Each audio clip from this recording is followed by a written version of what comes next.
Hello friends, welcome back to my channel. मैं doctor Poonam, Gayatri dental hospital and trauma centre से। आज मैं आप लोगों से बात करूंगी डेंटल एक्सरेज के बारे में। डेंटल एक्सरेज क्यों इम्पॉर्टेंट है?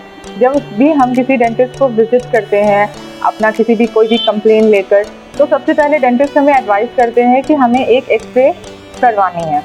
तो ऐसा क्या इम्पोर्टेंस है कि हमें एक्सरे की ज़रूरत है?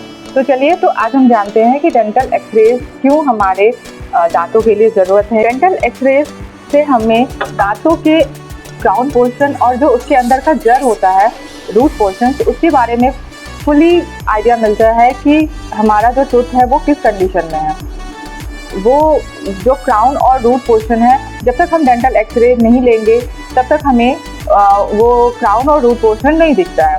तो किसी भी कंप्लेन के लिए, किसी भी फाइनल डायग्नोसिस के लिए, ट्रीटमेंट प्लान के लिए हमें सबसे पहले डेंटल एक्सरे की ज़रूरत होती है, ताकि हम उस टूथ के ओवरऑल कंडीशन को जान सकें कि उसका रूट कैसा है या उसका ओवरऑल क्राउन पोर्शन कैसा है। सेकेंडली, कि उस टूथ में, जिस टूथ में हमारा कंप्लेन है, उस टूथ में अगर कीड़ा लगा है, केरीज लगा है, तो वो किस एक्सटेंट तक है, कि वो हमारे टूथ के नस तक पहुंच गया है या उसके भी बियॉन्ड चला गया है। तो ये सब हमें जानकारी चाहिए, उसके लिए हमें डेंटल एक्सरे की ज़रूरत पड़ती है। डेंटल एक्सरे से हम उस टूथ के चारों बगल के जो बोन है, गम्स है, उसमें क्या इन्फ्लामेशन है, वो पस बन रहा है या फिर क्यों सूजन हो रहा है या डिकेट है, इन सब के बारे में हमें डेंटल एक्सरे से पता चलता है।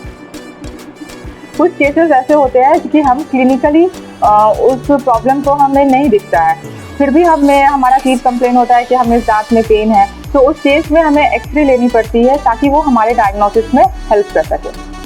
अगर किसी टूथ में पस हो गया है, इन्फ्लेमेशन हो गया है, तो वो किस एक्सटेंट तक है, कहाँ तक है और कितने एरिया में वो हार्म कर चुका है, इन सब की जानकारी के लिए हमें डेंटल एक्सरे की ज़रूरत पड़ती है। अगर हम दांत निकाल रहे हैं तो वो दांत जो है उसका रूट लेंथ क्या है, नीचे कोई इन्फेक्शन है या नहीं, इन सब की जानकारी के लिए हमें एक्सरे लेना पड़ता है। अगर कोई दांत है वो बहुत मोबाइल है, यानी बहुत हिल रहा है, लेकिन फिर भी हमें कहते हैं कि नहीं, हमें डेंटल एक्सरे करवानी है। क्यों? क्योंकि वो हिल रहा है, तो हमें देखना है कि वो रूट जो है उसका, वो अंदर ब्रेक तो नहीं कर गया है या किस कारण से वो हिल रहा है, अंदर इन्फ्लामेशन तो नहीं हो गया। क्योंकि सिर्फ अगर दांत हिल रहा है और हमने सिर्फ दांत निकाल दिया तो आपको एक माइन्यूट सा पेन हमेशा रहेगा। क्यों? क्योंकि हमने अंदर के इन्फ्लामेशन या पस को या इन्फेक्शन को साफ नहीं किया। वो इन्फेक्शन हमेशा धीरे धीरे बोन्स को में फैलता चला जाएगा।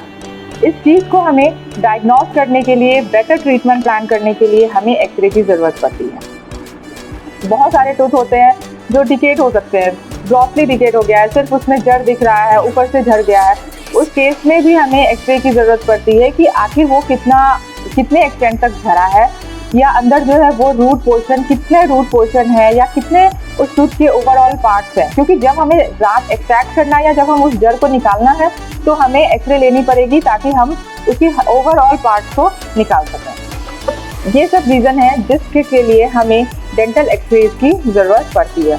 और यही कारण है कि जब भी हम कोई भी टीथ कंप्लेन लेके जाते हैं तो फर्स्टली हमें डेंटिस्ट एडवाइस करते हैं कि हमें डेंटल एक्सरे करवानी है, इससे कि हम प्रॉपर डायग्नोसिस, बेटर डायग्नोसिस मिल सके और आपका ट्रीटमेंट बहुत ही अच्छे से हो सके। आज का टॉपिक आपको कैसा लगा हो? अच्छा लगा हो तो ज़रूर लाइक कीजिए।